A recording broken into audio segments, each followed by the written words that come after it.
രാജ്കേട്ടിൻ്റെ കീഴിലാണ് ഇപ്പോൾ ഉള്ളത്. നല്ല പൊടിയാണ് ഇവിടെ, നല്ല പൊടി എന്ന് പറഞ്ഞാൽ നല്ല പൊടി. അതൊരു മാസ്ക് വാങ്ങിയിട്ടേക്കാം. ഇതാ ഒരു ബോട്ടവിടെ പാട്ടൊക്കെ പാടി ആഘോഷിച്ച് കരയാഘോഷിച്ച് എന്താണ്ടൊക്കെ കാണിച്ച് ഡാൻസൊക്കെ കളിച്ച് കുറേ നിൽക്കുന്നുണ്ട്. എന്താ ടീമൊന്നും അറിയില്ല, അവരെന്തൊക്കെയോ അവിടെ കാണിക്കുന്നുണ്ട്.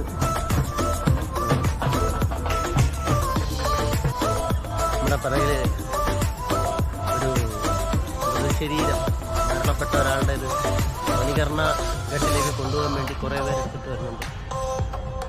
നല്ലൊരു കാഴ്ചയാണ്. ബാക്കിലുണ്ട്, ബാക്കിൽ ശ്രദ്ധിച്ച് നോക്കിയത് അത്